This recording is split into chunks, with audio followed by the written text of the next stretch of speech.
Perkenalkan, nama saya Ananda Ayu Wahdini, mahasiswa Prodi Pendidikan Bahasa dan Sastra Indonesia semester 8. Di sini saya akan menjelaskan salah satu materi yang ada dalam program Prophetic Plus yang diadakan oleh Fakultas Keguruan dan Ilmu Pendidikan Universitas Pekalongan untuk semester 8. Materi yang saya pilih yaitu materi Public Speaking.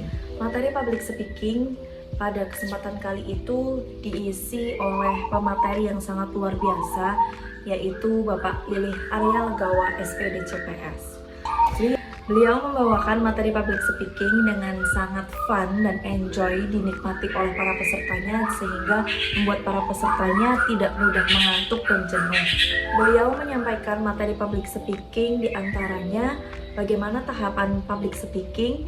Yang pertama, beliau menyampaikan tahapan public speaking diawali dengan greeting atau salam, dimana salam dalam penerapan public speaking harus dengan nada yang semangat, karena dari salam itu akan mempengaruhi semangat dari audiens. Apabila salamnya diucapkan dengan semangat dan penuh keceriaan, maka audiens juga akan menjawabnya dengan semangat. Selanjutnya, setelah tahapan salam, tahapan berikutnya yaitu attention atau memberi perhatian.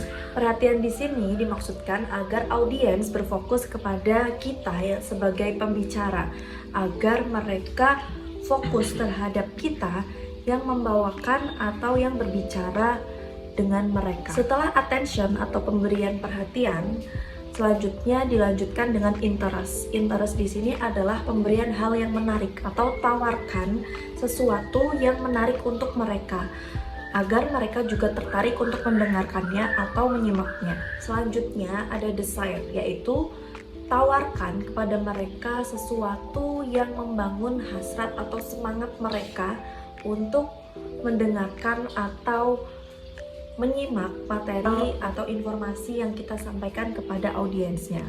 Desire di sini dimaksudkan adalah pemberian contoh atau perubahan bagus yang dialami baik oleh kita pribadi atau contoh dari orang lain. Selanjutnya setelah desire adalah action atau aksi.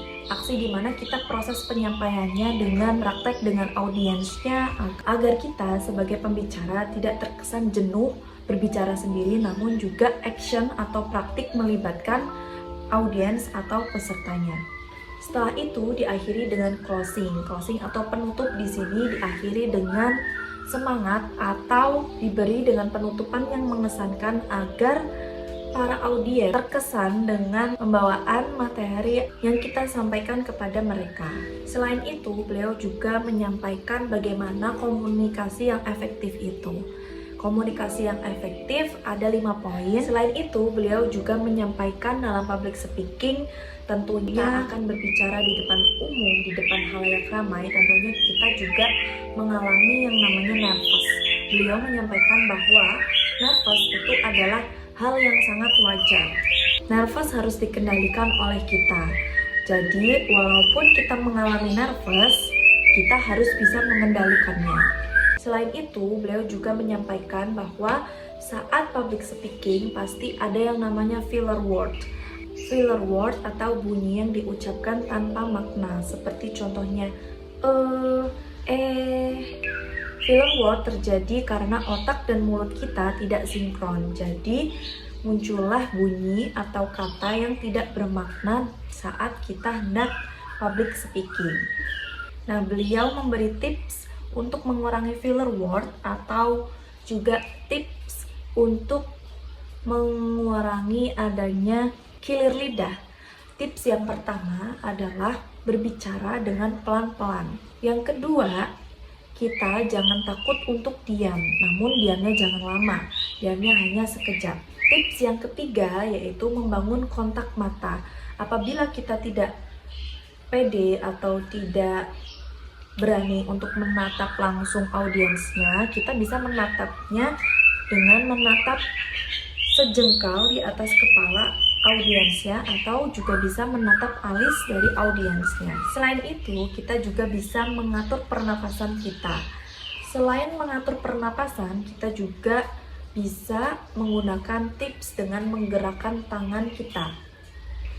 Tips yang keempat untuk mengurangi filler word dan killer lidah adalah dengan memperpanjang kata, misalnya dengan pemberian kata penekanan selanjutnya atau berikutnya.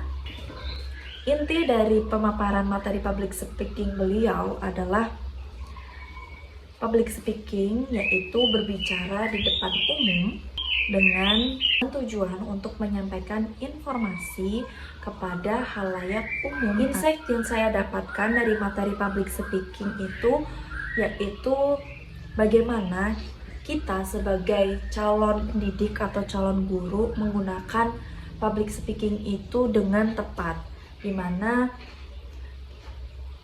pendidik tentunya tidak lepas dari public speaking.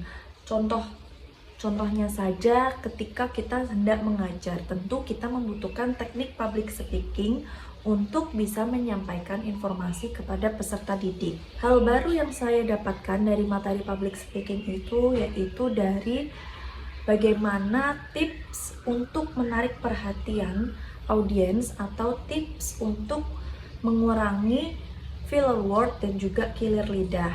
Rencana penerapan materi public speaking ini sebagai calon guru nantinya akan saya terapkan saat menjadi pendidik atau guru, di mana saat mendidik, kemudian saat memberikan sambutan atau saat memberikan pidato singkat, atau di kemudian hari apabila kita ditunjuk sebagai Master of Ceremony atau perwara, kita sebagai guru juga harus siap dengan memiliki modal materi public speaking tersebut.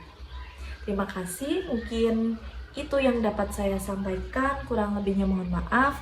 Wassalamualaikum warahmatullahi wabarakatuh.